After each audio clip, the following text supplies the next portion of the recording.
अब आप लोगों को मैं देख भी रहा हूँ और मेरी बात भी आप लोगों को समझ आ रही होगी, सुनाई दे रही होगी, क्योंकि मैं तो अपने पूरे फ्लो और जोबन के साथ पढ़ा रहा था, लेकिन अब मुझे पता चला कि मैं अब आप लोगों के पास आया हूँ। ठीक है भाई। अच्छा, मैं आप लोगों से बात कर रहा था, अब नजर आ रही है, बहुत शुक्रिया। अच्छा, पहले जो है मैंने आप लोगों को खाने का टाइम दिया था कि आप लोग खाना खा लें, और उसके बाद फिर मैंने आप लोगों के साथ थोड़ी बहुत बात की और फिर मैं आ गया था अपने चैप्टर को, मतलब स्टार्ट कर लिया था, हमने लेक्चर को स्टार्ट कर लिया था। लेकिन अब मुझे पता चला कि मैं अब आपको नजर आया हूँ, पहले मैं नजर नहीं आया था। चलिए कोई बात नहीं, होता रहता है यार, इसमें कोई बड़ी बात नहीं है। ठीक है। मैंने आप लोगों से ये बात कही थी कि चूंकि आप लोगों का टेस्ट जो है वो डिले हो चुका है, तो आप तमाम स्टूडेंट्स जो हैं समहाउ थोड़े रिलैक्स हो गए हैं। ठीक है। और रिलैक्स होना नहीं है आपने, क्योंकि अगर आप रिलैक्स होते हैं तो फिर जो है क्या होगा, तो फिर ऐसे होगा कि आप लोग जो है नहीं पढ़ पाओगे, और जब नहीं पढ़ोगे तो टेस्ट के अंदर मार्क्स कैसे आएंगे। तो आपने बिल्कुल भी रिलैक्स नहीं करना। मैंने आपसे कहा था कि हम अपना जो सेशन है ये वाला, ये ऑन गोइंग सेशन, इसको कंप्लीट करेंगे, आप लोगों का सिलेबस जो है वो कंप्लीट करवाएंगे, और उसके बाद फिर ये होगा कि लोगों का जो टेस्ट सेशन है वो कंटिन्यू रहेगा जब तक कि आप लोगों का फाइनल यूएटी टेस्ट नहीं ले लेता। ठीक हो गया। अच्छा, सो अमाइनो की हमने बात की थी, ये जनरल फार्मूला है फॉर अमाइनो एसिड। ठीक है। और उसके बाद मैंने आपसे कहा था किस तरीके से आप आइडेंटिफाई कर सकते हो कि किसी एक कंपाउंड, किसी एक सैंपल के अंदर अमाइनो एसिड है या नहीं है। ठीक है। बिल्कुल एग्जैक्टली यार, प्रैंक हुआ है, और वो भी जो है कैमरा ने कर दिया हमारे साथ, हम सबके साथ। ठीक है। सो हम कहते हैं निनहाइड्रीन वो टेस्ट है कि जिसके थ्रू हम किसी एक कंपाउंड के अंदर प्रेजेंस ऑफ अमाइनो एसिड को डिटेक्ट करते हैं। इस हवाले से हम कहते हैं निनहाइड्रीन टेस्ट का हम इस्तेमाल करेंगे। ठीक है। और निनहाइड्रीन करता क्या है, निनहाइड्रीन जो है अगर जो किसी कंपाउंड के अंदर अमाइनो एसिड ग्रुप मौजूद हो या अमाइनो एसिड जो है मौजूद हो, तो इस तरह के कंपाउंड कहते हैं कि हम जब इसको मिक्स करते हैं विद निनहाइड्रीन रिएजेंट, तो ये इंटेंस ब्लूइश कलर का कलर जो है वो हमें देता है, और ये कलर जो है इंडिकेट करता है कि हमारे पास जो कंपाउंड था, सैंपल था, उसके अंदर अमाइनो एसिड मौजूद है। ठीक है। सो आपने इसको मार्क करना अपनी बुक के ऊपर कि निनहाइड्रीन जो है हम कहते हैं कि रेड करता है विद अमाइनो एसिड, और इसके through intense bluish violet colour जो है वो प्रोड्यूस होता है। चौधरी आपको कॉन्टेक्ट नंबर क्यों चाहिए है मेरा, इस तरह कीजिएगा कि आप मुझसे जो है मैसेंजर पे, जो आप कह लें कि समहाउ कैंपस का मैसेंजर है, इस पे कांटेक्ट कर लेना, हम देख लेंगे क्या करना है हमने। ठीक है। फिल वक्त हम क्लास पढ़ा लेते हैं ना। ठीक है। अच्छा, सो निनहाइड्रीन की अगर हम बात करते हैं तो हम कहते हैं कि पेपर क्रोमेटोग्राफी जो है, जिसमें आप जानते हैं कि आप जो है किसी सैंपल के अंदर जो कंपोनेंट्स हैं, ठीक है, उनको आप सेपरेट आउट करते हो बाय यूजिंग द क्रोमेटोग्राफी। ठीक है। तो आप करना क्या, आपने के जी जब आप पेपर क्रोमेटोग्राफी से सैंपल के अंदर मौजूद कंपोनेंट को सेपरेट आउट कर लेंगे, अगर उसमें कोई अमाइनो एसिड मौजूद हो तो उसको लोकेट करने के लिए भी आप निनहाइड्रीन का टेस्ट इस्तेमाल करते हैं। जल्दी से फारिया को जो है पेज नंबर बता दें जल्दी से भी, आप लोगों के पास, जिसके पास भी इस वक्त बुक है और वो बुक को फॉलो कर रहा है, जरूर यजदान आप मुझसे ना क्वेश्चन कर लेना, कहां पर, जहां पर जो है मैसेंजर पे हम अप्लाई, मतलब जहां मैसेज करते हैं। ठीक है सर, आप रिप्लाई नहीं करते हो। नो भाई, मैंने कल रात 1 बजे बैठ के, मैं बता रहा हूं कि मैंने ना तमाम लोगों का रिप्लाई किया, लेकिन समहाउ कुछ लोग रह गए। सो आप लोग मैसेज कर दें, आज इंशाल्लाह आप लोगों को लाजमी आप लोगों का रिप्लाई मिल जाएगा। ठीक है, लाजमी रिप्लाई मिल जाएगा। ठीक है, आप लोगों का ये गिला खत्म कर दूंगा मैं आज। ठीक है। ये देखो टाइम हमारे पास शॉर्ट होता है, एमडी कैट सेशन चल रहा है, ई कैट सेशन चल रहा है, रेगुलर क्लासेस चल रही हैं। सो इन तमाम के हवाले से फिर हमें जो है क्या कहते हैं, टेस्ट प्रिपेयर करना है, तो नोट्स प्रिपेयर करने, तो ये करना है वो करना, बहुत बर्डन होता है ना। तो इसलिए फिर जाहिर सी बात है उस बर्डन को मैनेज करना होता है, तो उसमें फिर टाइम मिल जाता है। तो फिर आपके क्वेश्चंस भी देख लेता हूँ, नहीं तो पोस्ट के थ्रू आपसे कम्युनिकेट कर लेता हूँ, वहाँ भी आप मुझसे क्वेश्चन कर सकते हैं। सर जी, इससे पहले कि कौन सा लेक्चर हुआ था, तो वो हुआ था फिजिक्स का। ठीक है। अच्छा, अब निनहाइड्रीन की हमने बात कर ली है, मैं आऊँगा टुवर्ड्स द पेप्टाइड लिंकेज, और पेप्टाइड लिंकेज के हवाले से मैं आप लोगों को ब्रीफ करूँगा।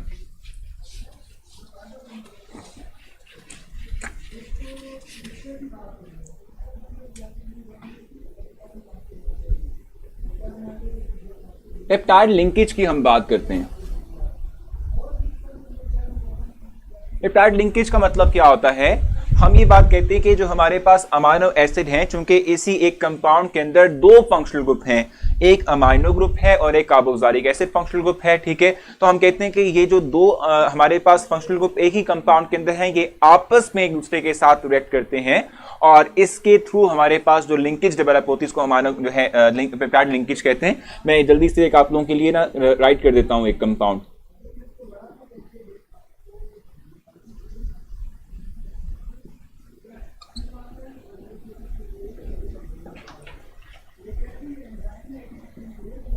ये हमारे पास सेकंड,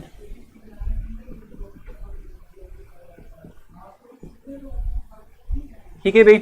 अब आप इन दो अमीनो एसिड्स को आपस में जब रेड करवाते हो, सो आपस में रेड करवाने से क्या होता है कि एक का प्रोटॉन और दूसरे अमीनो एसिड में जो functional group of carboxylic acid है उसका हाइड्रोक्सिल, ये दोनों क्या कहते हैं, ये कंबाइन होते हैं, इनके थ्रू निकलता है वाटर, और इनके जब निकल जाएगा वाटर मॉलिक्यूल एलिमिनेट हो जाएगा, तो ये कार्बोनिल कार्बन इस अमीनो ग्रुप के साथ अटैच हो जाएगा, और इससे जो बनने वाली लिंकेज है इसको हम पेप्टाइड लिंकेज का नाम देते हैं। ये लिंकेज डेवलप होगी NH C double bond O, फिर CH और NH2, और ये हमारे पास आ जाएगा R, ठीक है जी। सो ये बेसिक तौर पे हमारे पास क्या है, इसको हम कहते हैं कि ये हमारे पास जो लिंकेज डेवलप हुई है इसको हम पेप्टाइड लिंकेज कहेंगे, और हम ये बात कहते हैं इस तरीके से अमीनो एसिड्स जो हैं, ठीक है, वो आपस में कंबाइन होते हैं और लार्जर चेन्स की फॉर्मेशन करते हैं, ठीक है।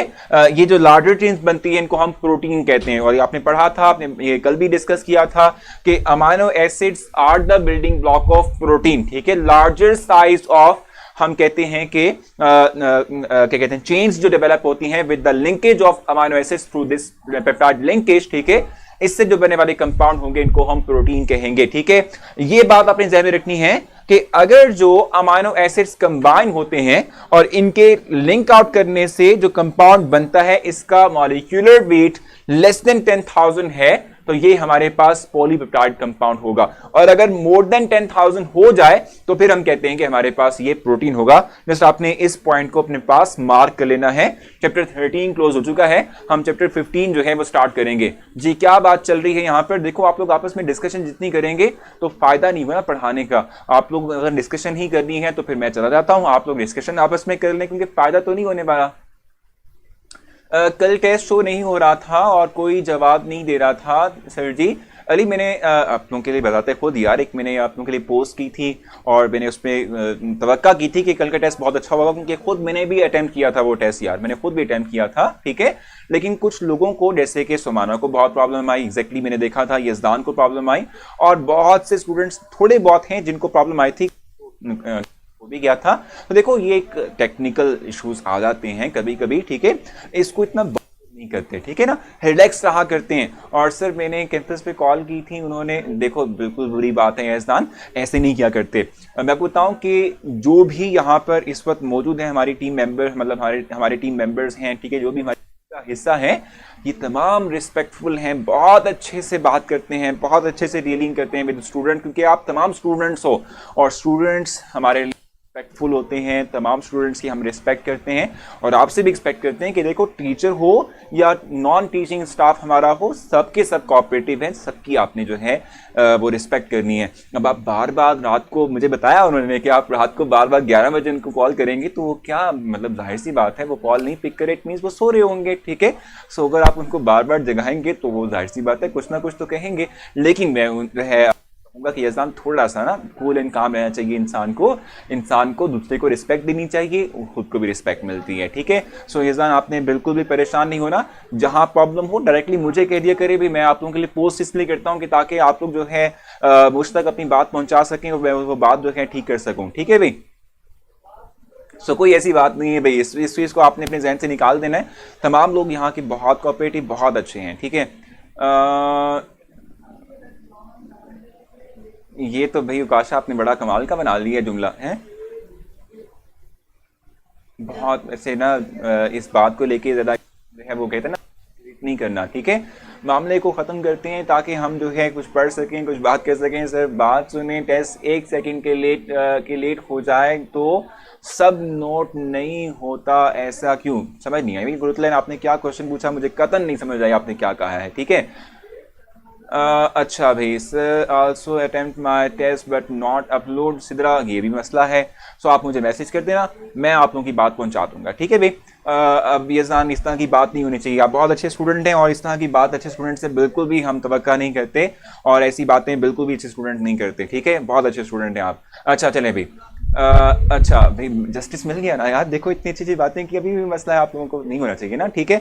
अच्छा चलो अब हम वापस आते हैं, और मैं अब आप लोगों के साथ शेयर करूंगा चैप्टर नंबर 15 को। चैप्टर 14 बाद में करेंगे अबू बकर, चैप्टर 14 लेंथियर है ना, सो आज समराइज करना मुश्किल हो जाएगा।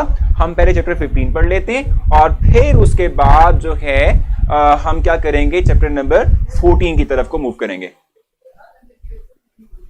चलें जल्दी से चैप्टर नंबर 15 पहले पढ़ेंगे, छोटा है ना, और फिर चैप्टर 14 की तरफ मूव करेंगे।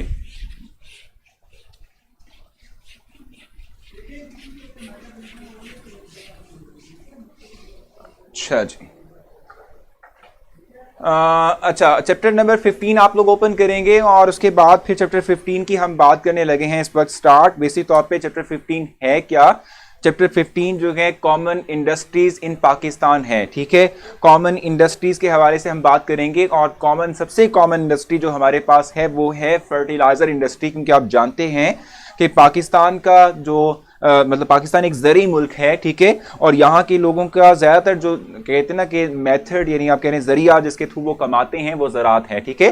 तो सबसे बड़ी इंडस्ट्री समहा हम कह सकते हैं कि वो फर्टिलाइज़र इंडस्ट्री है, और फर्टिलाइज़र इंडस्ट्री के हवाले से ही हमने फर्स्ट बात करनी है, और फिर हम मूव करेंगे टूवर्ड्स द नेक्स्ट, ठीक है, यानी कि हम कुछ और बात फर्दर बाद में जाकर करेंगे, ठीक है जी। अच्छा अब हम बात कर लेते हैं फर्टिलाइजर्स की, ठीक है। सो फर्टिलाइजर्स हमारे पास क्या होते हैं, इस हवाले से जो है मैं आप लोगों को ब्रीफ करूंगा, ठीक है, इस हवाले से मैं आप लोगों को बताऊंगा, ठीक है। का इंट्रोडक्शन है, इस इंट्रोडक्शन के अंदर कोई ऐसी बात नहीं है कि जो मैं आप लोगों को मार्क करवाऊं या जो हमारे लिए इंपॉर्टेंट हो। हमें जो चीज़ अंडरस्टैंड करनी है, जहां से हमें आगे लेके चलना है अपने आप को, वो ये कि हमें पता होना चाहिए फर्टिलाइजर होता क्या है, और फिर जो इसकी दो टाइप्स हैं, जैसे कि हमारे पास जो है मैक्रोस्कोपिक और माइक्रोन्यूट्रिएंट्स और मैक्रोन्यूट्रिएंट्स, इसकी हम बात करेंगे। इस हवाले से ही हम जो है आप लोगों से डिस्कस करेंगे, ठीक है। फर्टिलाइजर का मतलब क्या होता है, फर्टिलाइजर का मतलब होता है कि एक ऐसा इंग्रेडिएंट, एक ऐसा कंपाउंड, एक ऐसा केमिकल, ठीक है, कि जो क्या करे, जो किसी एक जमीन के, जो किसी एक जो क्या कहते हैं सॉइल है, ठीक है, उसकी फर्टिलिटी को, यानी कि जो जिसपे हम कहते हैं ना कि जिसमें एबिलिटी हो कि वो अच्छा जो है अनाज उगा सके, वो जमीन जो अच्छा अनाज उगा सके, ठीक है। तो हम कहते हैं कि फर्टिलाइजर्स का मतलब क्या होता है कि द कंपाउंड्स और द मटेरियल और द केमिकल्स, ठीक है, that we utilize to increase the fertility of soil, इसको हम कहते हैं कि ये हमारे पास क्या है, they are called as fertilizers, ठीक हो गया। अब फर्टिलाइजर्स की जहां तक बात है तो न्यूट्रिएंट्स दो तरह के होते हैं, ठीक है। एक हमारे पास होता है माइक्रो न्यूट्रिएंट, माइक्रो न्यूट्रिएंट्स,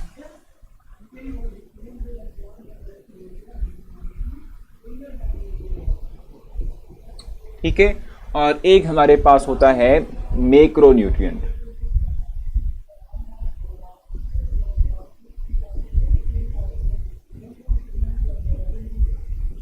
ठीक है भाई। माइक्रो न्यूट्रिएंट और मैक्रो न्यूट्रिएंट, इनके हवाले से जो है हम बात करेंगे, और इस हवाले से मैं आप लोगों को थोड़ा सा ब्रीफ करूंगा। अभी अभी बैटरी चेंज कर लेते हैं, कोई इशू नहीं है, बैटरी का कोई मसला नहीं है यार, बैटरी को नहीं लेके चलते, ठीक है। सो फर्स्ट हम बात करते हैं माइक्रो न्यूट्रिएंट्स की। ये जो वर्ड माइक्रो है, ठीक है, ये शो करता है कि ये वो टाइप ऑफ न्यूट्रिएंट है जो लेस क्वांटिटी के अंदर हमें जो है चाहिए होता है, इसको हम माइक्रो न्यूट्रिएंट्स का नाम देते हैं, required in small amount, required in small amount,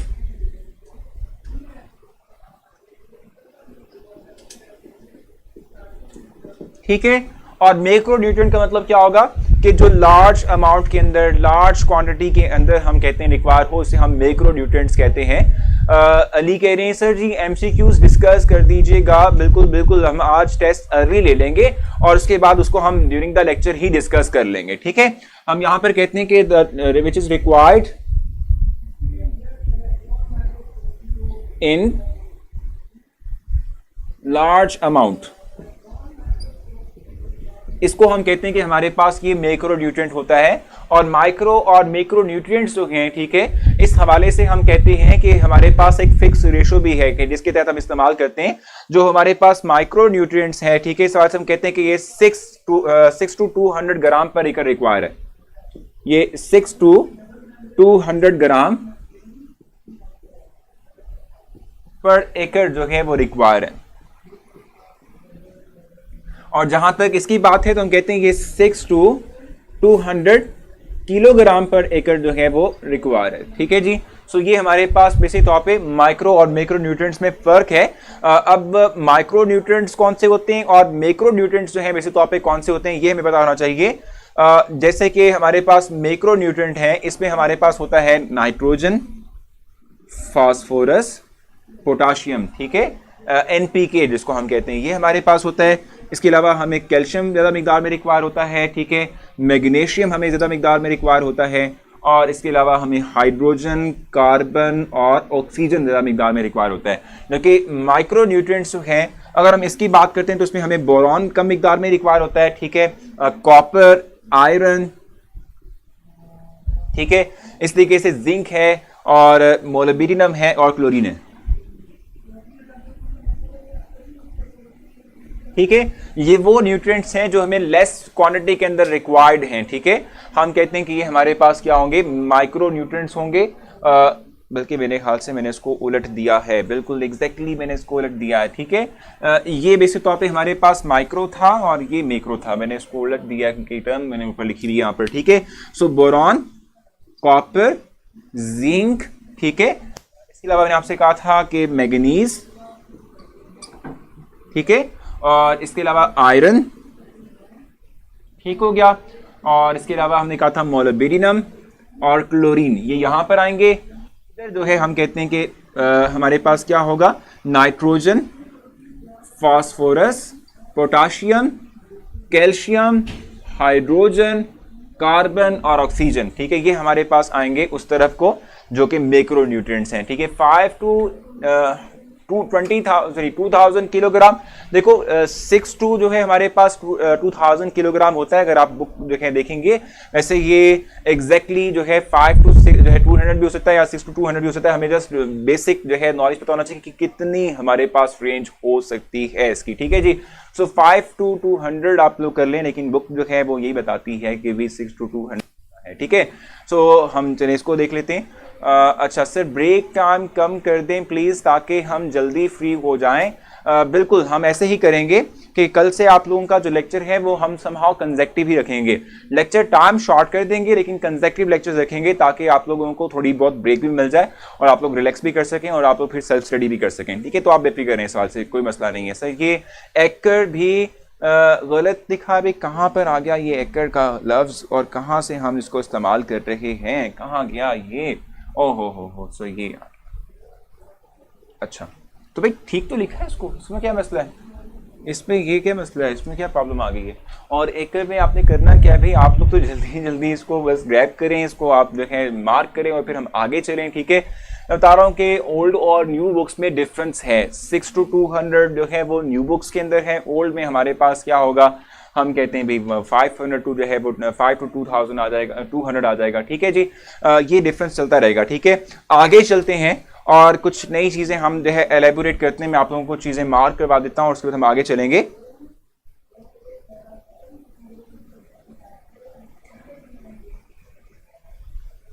exactly बिल्कुल बुक में लिखी हुई हैं और कुछ भी चीज इसमें जो है नई नहीं है कि जो हम आपको बता रहे हों, तमाम चीजें इसमें लिखी हुई हैं।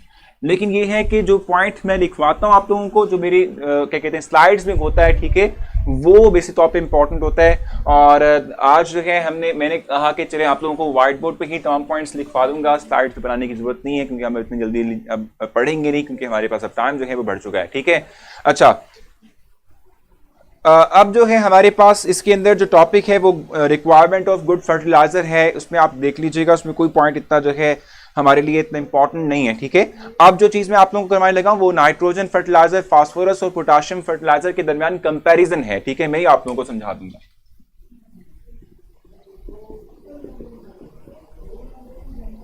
नाइट्रोजन फर्टिलाइजर, ठीक है, फास्फोरस फर्टिलाइजर और पोटाशियम फर्टिलाइजर, इनके दरमियान हम कंपैरिजन करेंगे।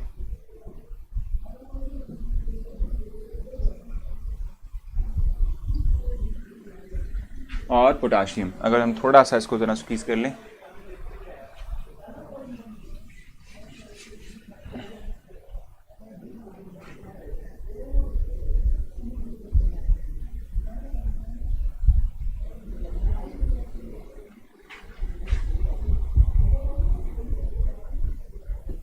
सो इनके पॉइंट्स हम मेंशन करते हैं कि ये हमारे पास क्या होते हैं और इनको हम एलेबोरेट करते हैं। फर्स्ट अगर हम बात करते हैं नाइट्रोजन फर्टिलाइजर की, ठीक है, तो जो है हम कहते हैं कि ये क्या प्रोवाइड करेगा, ये वो टाइप ऑफ फर्टिलाइजर्स हैं जो हम कहते हैं कि नाइट्रोजन हमें प्रोवाइड करते हैं, ठीक है।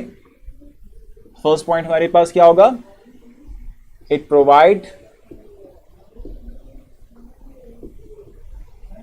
नाइट्रोजन, ठीक है। अगर हम फास्फोरस की जहां तक बात देखते हैं तो हम कहते हैं कि ये क्या करता है, ये हमें प्रोवाइड करता है, इट प्रोवाइड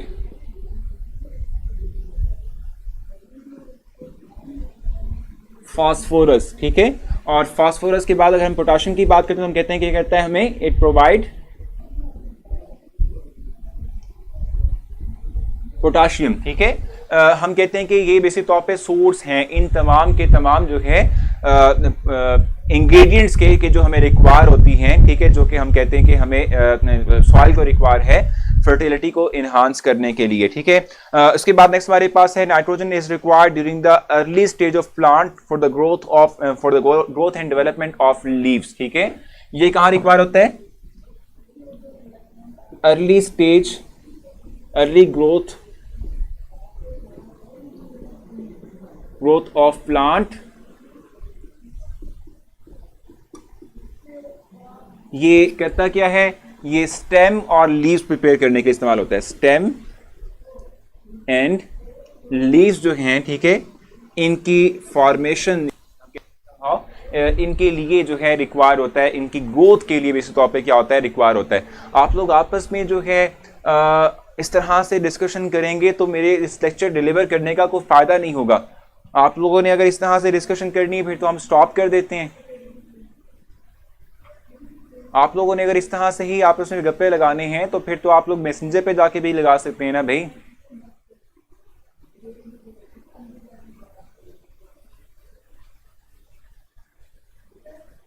समयूल, बिल्कुल हम स्पीड ही लेके चलेंगे, लेकिन अगर आप लोग जो है डिस्कशन इस तरीके से करेंगे तो कोई फायदा नहीं है लेक्चर डिलीवर करने का, मेरे पढ़ाने का कोई फायदा नहीं होगा।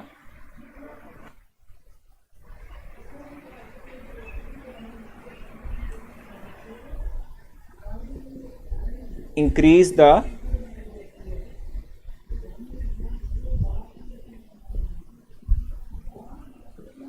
growth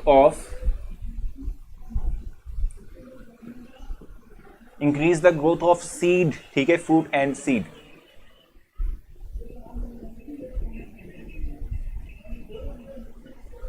ठीक हो गया। और जहां तक जो है इसकी बात है, यानी हम जरा यहां लाइन लगा के ना पार्टीशन कर लेते हैं।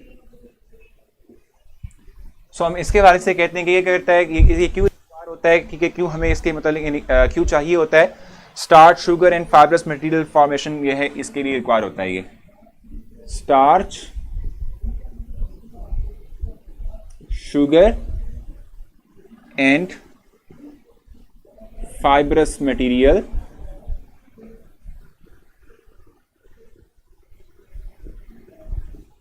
फॉर्मेशन के लिए ये रिक्वायर होता है। सो मैंने आपको बताया कि बेसिकली तौर पे नाइट्रोजन फर्टिलाइजर क्यों रिक्वायर होता है, ये नाइट्रोजन फर्टिलाइजर नाइट्रोजन प्रोवाइड करेगा। इसके अलावा हम कहते हैं कि अर्ली ग्रोथ ऑफ प्लांट है, स्टेम और लीव्स फॉर्मेशन के लिए इस्तेमाल होगा। फास्फोरस की जहां तक बात है तो हम कहते हैं ये फास्फोरस प्रोवाइड करता है टू द सॉइल, और ये करता क्या है कि ग्रोथ ऑफ प्लांट इंक्रीज करता है, फ्रूट और सीड की ग्रोथ को इंक्रीज करता है, ठीक है। पोटाशियम फर्टिलाइजर का क्यों इस्तेमाल करते हैं, हम कहते हैं कि इसके थ्रू पोटाशियम हमें जो है सॉइल को मिलेगा, और इसके साथ स्टार्च, शुगर और फाइब्रस मटेरियल की फॉर्मेशन के लिए हम कहते हैं कि ये हमारे पास आएगा। सर लिख के साइड पर हो जाएं, स्क्रीनशॉट लेना है, जल्दी से आप स्क्रीनशॉट ले लें ताकि मैं नेक्स्ट पॉइंट मेंशन कर सकूं आप लोगों के लिए, ठीक है। जल्दी से आप लोगों ने करना है इसको। और स्लाइड्स आज मैंने प्रिपेयर नहीं की हुई और मुझे लग रहा है कि मुझे स्लाइड्स प्रिपेयर कर लेनी चाहिए थी ताकि जल्दी से गो थ्रू कर सकते। व्हाइट बोर्ड पे तो बहुत टाइम लगता है लिखने में भी और आप लोगों से कम्युनिकेट करने में, क्योंकि आप लोग गप्पे मारने शुरू कर देते हैं, ठीक है। ये करता क्या है, ये एक और काम करता है, impart green colour to the plant,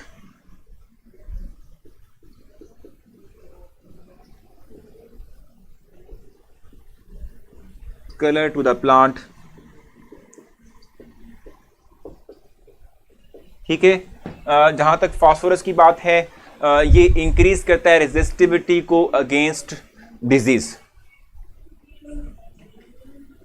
increase resistance against disease.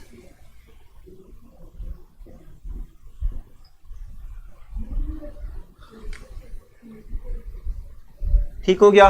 और ये पोटाशियम जो है वैसे तौर पे क्या करेगा, पोटाशियम की जहां तक बात है तो हम कहते हैं कि ये रेजिस्टेंस जो है वो इंक्रीज करता है अगेंस्ट डिजीज भी, और इसके साथ साथ जो है हम कहते हैं कि रूट्स जो हैं, ठीक है, उनको भी हेल्दी करता है, प्लांट की रूट्स को हेल्दी करता है। It makes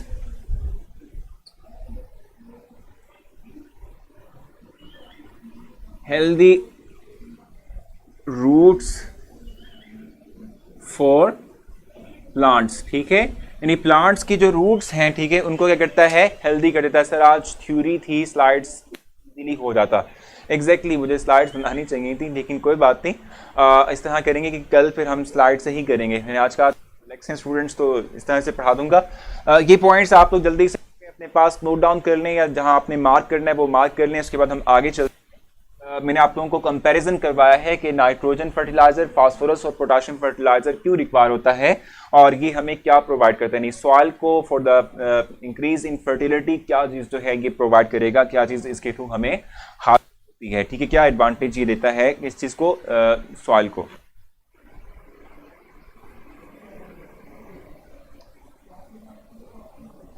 ji, so next चलते हैं आगे, और नेक्स्ट हम फर्दर इसी जो है कंपैरिजन को आगे लेके चलेंगे। मैं इसको रिमूव करूंगा और उसके बाद जो है नेक्स्ट हम इसी से ही आगे इस तरीके से ही कंपैरिजन लेके चलेंगे आगे।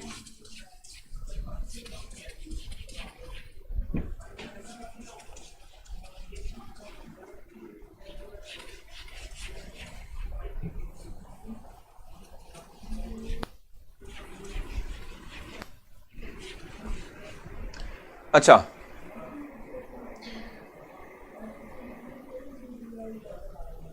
अब यहां पर जो पहला हमारे पास नाइट्रोजन फर्टिलाइजर है वो है यूरिया, ठीक है, यूरिया की हम बात करते हैं। एग्जैक्टली पोटाशियम जो है वो भी क्या कहते हैं हम समहाउ जो फर्टिलिटी है इसके साथ, यानी जो हम सॉइल के अंदर इस्तेमाल करते हैं नाइट्रोजन फर्टिलाइजर को, ये रेजिस्टेंस डिजीज भी जो है वो प्रोवाइड करता है और रूट्स को हेल्दी भी बनाता है।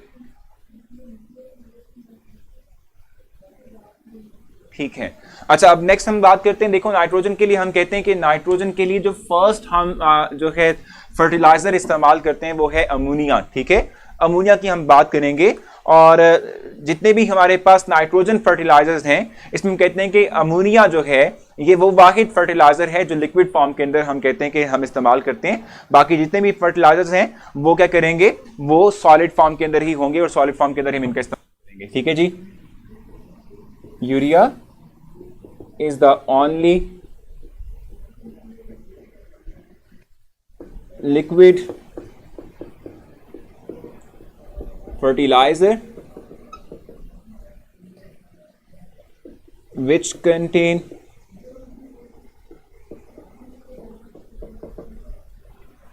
about 82%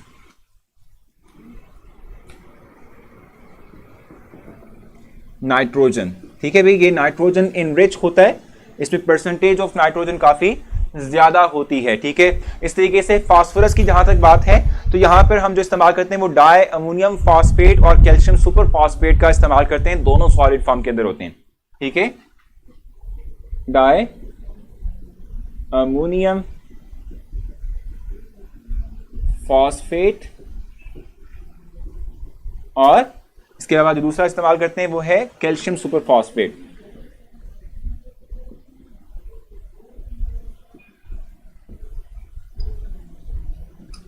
सुपर फॉस्फेट का हम इस्तेमाल करते हैं और ये दोनों सॉलिड होते हैं। ठीक है, ये दोनों हमारे पास क्या होते हैं, सॉलिड होते हैं। ठीक है, यूरिया और अमोनिया, नहीं बिल्कुल सही कह रहे हैं आप। यहाँ पर हम इस वक्त जो बात कर रहे थे वो अमोनिया, यूरिया तो क्लिंकर फॉर्म के अंदर होती है, सॉलिड फॉर्म में। बिल्कुल आपने ठीक कहा, इस वक्त हम यूरिया की बात नहीं कर रहे, अमोनिया की बात कर रहे हैं। बहुत शुक्रिया, आपने मुझसे जो है मुझे करेक्शन करवाई है ताकि आप लोग जो है इस हवाले से ठीक इंफॉर्मेशन ले सकें।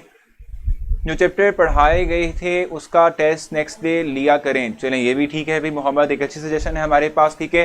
सो अमोनिया के अंदर नाइट्रोजन की जो परसेंटेज है वो 82 होती है, बिल्कुल। यूरिया के अंदर तो 46% ही हमारे पास नाइट्रोजन होता है, ठीक है।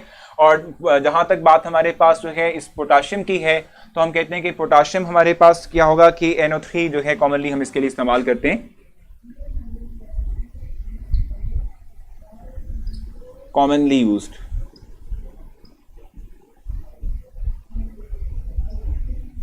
ठीक है।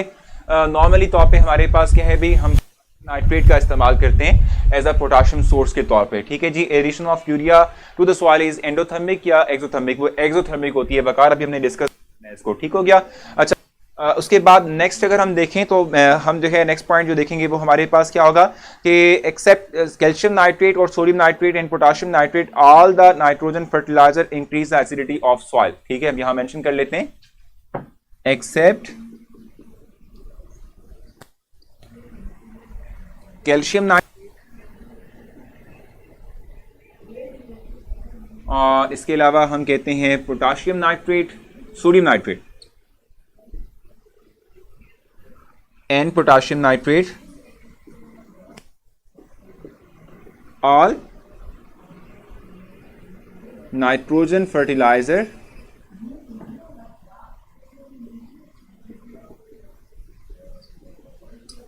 इंक्रीज एसिडिटी ऑफ सॉइल, ठीक है।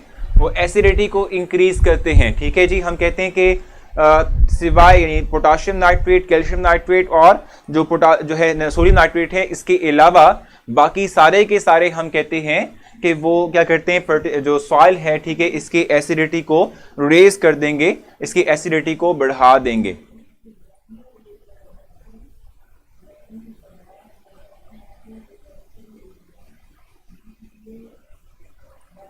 ठीक है जनाब। अच्छा, उसके बाद फिर अगर हम बात करते हैं किस चीज की, फास्फोरस की, तो हम कहते हैं it fulfil 75% of the nutrient required in plant.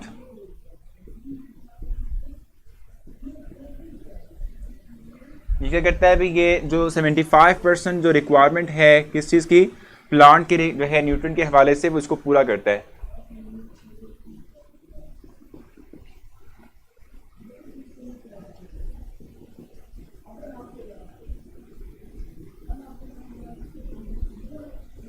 ठीक है, न्यूट्रिएंट के हवाले से जो 75% हम कहते हैं समहाउ रिक्वायरमेंट है, ठीक है, वो फास्फोरस यानी जो ये हमारे पास डायअमोनियम फॉस्फेट है और कैल्शियम सुपर फॉस्फेट है, ये पूरा कर देता है, ठीक हो गया।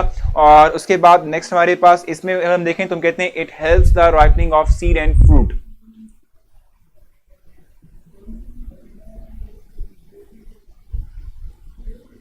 Ripening of seed and fruit, ठीक है, यानी फ्रूट और सीड को राइप करने के लिए यानी कि उसे पकाने के लिए, ठीक है, हम कहते हैं कि हम जो है पोटाशियम फर्टिलाइजर्स का इस्तेमाल करते हैं, ठीक है जी। आप लोगों ने यहां तक चीजें देख ली हैं, क्लैरिफाई है, आप लोगों को तमाम समझ आ चुकी है, तो हम आगे चलेंगे।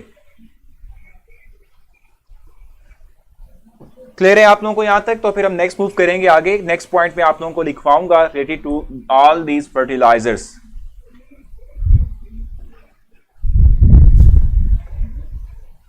इसको मैं रेज करता हूं, फिर उसके बाद हम आगे चलते हैं, क्योंकि आप लोग एक्सटेंसिव डिस्कशन, आप लोग आपस में आज आप लोग बिल्कुल भी पढ़ने के मूड में नहीं है। कल से हम फिर वापस से स्लाइड्स पर आएंगे ताकि मैं आप लोगों को देख भी सकूं कि आप लोग कर क्या रहे हैं।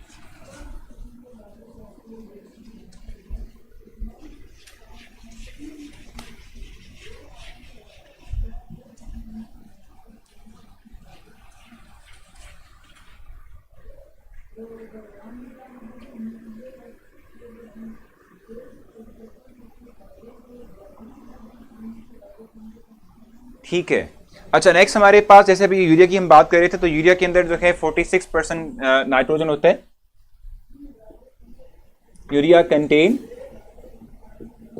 46% नाइट्रोजन, ठीक है जी। यूरिया में क्या होता है, 46% होता है। और जहां तक फास्फोरस के हमने फर्टिलाइजर्स लिखे थे, जैसे मैंने आपसे कहा था डायअमोनियम फॉस्फेट या सुपर फॉस्फेट, तो इसमें क्या होता है 16% नाइट्रोजन होता है, 48% पोटाशियम जो फास्फोरस पेंटाऑक्साइड होता है। राइपनिंग ऑफ पोटाशियम से है या फास्फोरस से, सो वो पोटाशियम से एग्जैक्टली तौर पे अशफाक, पोटाशियम से हम कहते हैं राइपनिंग ऑफ जो है हमारे पास सीड एंड फ्रूट होता है। ठीक हो गया। रिपीट कर दें उस्मान, मैं तो इसको रिपीट करने के बजाय रेस कर चुका हूं क्योंकि आप तो बहुत लेट हो जाते हैं अपने क्वेश्चन को लिखने में। सो आप इसको थोड़ा सा रिवाइज करेंगे तो फिर आपको जो है दोबारा से वही डिस्कशन मिल जाएगी। ठीक है। इसमें क्या होता है कि इट कंटेन्स अबाउट 16% नाइट्रोजन और बाकी रिमेनिंग 48% हम कहते हैं कि हमारे पास P2O5 यानी फास्फोरस पेंटाऑक्साइड होगा। ठीक है। और लास्ट वाला जो हमारे पास है it contains 13% nitrogen and 44% potash.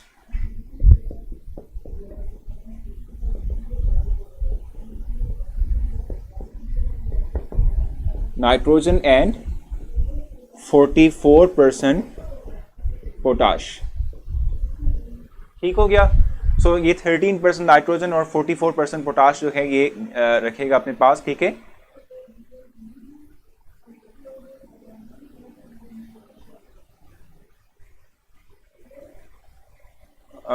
Y acidity increase, तो बकर हम जब नाइट्रोजन फर्टिलाइजर का इस्तेमाल करते हैं, नाइट्रोजन के मोस्टली तौर पे जो हमारे पास कंपाउंड्स होते हैं, जब वो जो सॉइल के अंदर मौजूद जो मॉइस्चर होता है उससे रिएक्ट करते हैं तो समहाउ वो एसिड कंपाउंड्स की फॉर्मेशन करते हैं।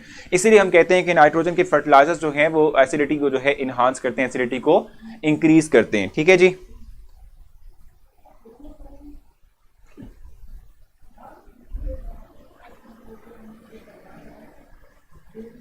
यहां तक आप लोगों को क्लैरिफाई हो चुका है तो हम आगे चलते हैं।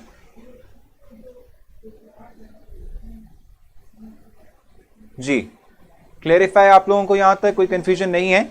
सो फिर नेक्स्ट मैं मूव करूंगा आगे और नेक्स्ट हम जो है आगे चलेंगे, इस चीज को हम रेस करेंगे। Why acidity increase by nitrogen, तो हम कहते हैं कि जो नाइट्रोजन के फर्टिलाइजर जो कंपाउंड्स होते हैं, नाइट्रोजन फर्टिलाइजर्स होते हैं, जब वो सॉइल के अंदर मौजूद मॉइस्चर कंटेंट से रिएक्ट करते हैं तो समहाउ एसिडिक जो है कंपाउंड्स की फॉर्मेशन करते हैं, इसलिए एसिडिटी इंक्रीज करती है। सो नेक्स्ट हम मूव करेंगे आगे और अब हम चलेंगे टुवर्ड्स द नेक्स्ट पॉइंट जो कि हमारे पास है समहाउ सीमेंट। ठीक है, फॉर्मेशन। उस हवाले से मैं आप लोगों को बताऊंगा और उस हवाले से कुछ पॉइंट्स को मैं आप लोगों को मार्क करूंगा। मैंने इस जो है टेबल के अंदर तमाम important points related to phosphorus, related to nitrogen, related to potassium fertilizer थे वो ब्रीफ किए थे और मैंने आपको जो है शॉर्टर वे में बताया था कि किस तरीके से कोई एक फर्टिलाइजर हम क्यों जो है इस तौर पे इस्तेमाल करते हैं। जो लास्ट पॉइंट आप लोग मार्क करेंगे वो क्या है कि अगर हम बात करते हैं फर्टिलाइजर्स की, ठीक है, तो हम यहाँ पे आपकी बुक में लिखा भी होगा कि 14 फर्टिलाइजर प्लांट्स जो है वो इस वक्त पाकिस्तान में वर्क कर रहे हैं और इनकी टोटल प्रोडक्शन भी मेंशन की होगी आपकी बुक के अंदर। वो बेसिक तौर पर हमारे पास क्या है कि अराउंड 56, ठीक है, हम समहाउ कहते हैं कि 56,30,000 एंड 100 मिलियन टन, ठीक है, पर एनम यानी पर ईयर जो है हम कहते हैं प्रोडक्शन होती है। सर लिखवाने को छोड़ें से बताते जाएं, एंड पे बोल देंगे कि टेक्स्ट बुक रीड कर लेना, आपने ऑलमोस्ट कंप्लीट टॉपिक ही लिखवाया है। अजान ये बेसिक तौर पे देखो जो मैंने आप लोगों को पॉइंट लिखवाए हैं ना, ये पॉइंट्स शॉर्टर वे के अंदर हैं। ये कंप्लीट टॉपिक्स जो हैं वो अराउंड 2 से 2.5 पेजेस के, अगर आप जरा देख लें अपनी बुक के ऊपर तो ये 2 से 2.5 पेजेस के हैं और इनको एक्सटेंसिवली पढ़ना जाहिर सी बात है मुश्किल होता है। अगर आपको पॉइंट्स की शक्ल में कोई चीज़ मिल जाती है तो उसको समझना और इसको याद रखना आसान हो जाता है। इसीलिए मैं पॉइंट्स बनाता हूँ आप लोगों के लिए और इसीलिए मैं आप लोगों के लिए जो है समहाउ स्लाइड्स प्रिपेयर करता हूँ ताकि आप लोगों को जो है शॉर्टर वे के अंदर मिल जाए कंटेंट और आप लोग जैसे उसको रीड आउट करें तो आप लोगों को तमाम चीज़ें जो है पता चल जाएं। ठीक हो गया। अच्छा, इस वक्त जो है हम आगे चलेंगे और सीमेंट की बात करेंगे और सीमेंट जो है, ठीक है, उसके अंदर आपने कुछ चीज़ें मार्क करनी है, कुछ चीज़ें जो है आप लोग इसको मतलब मार्क करोगे और फिर हम आगे चलेंगे।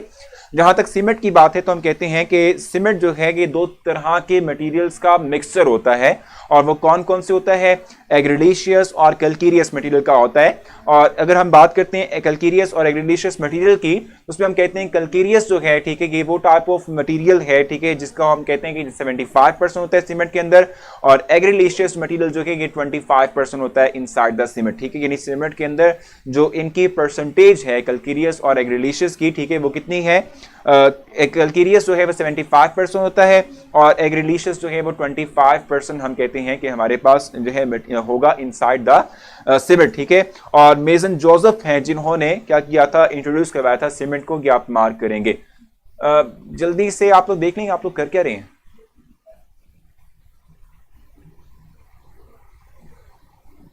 आप लोग आपस में बहुत ज़्यादा डिस्कशन कर रहे हैं तो फायदा कुछ नहीं होगा। अली हम उस तरफ जा रहे हैं, क्लिंकर की क्लीनिंग फॉर्म के अंदर ही जा रहे हैं, लेकिन आप लोगों की ये जो आपस में बहुत डिस्कशन है वो आप लोगों की खत्म होगी तो हम कुछ कर पाएंगे।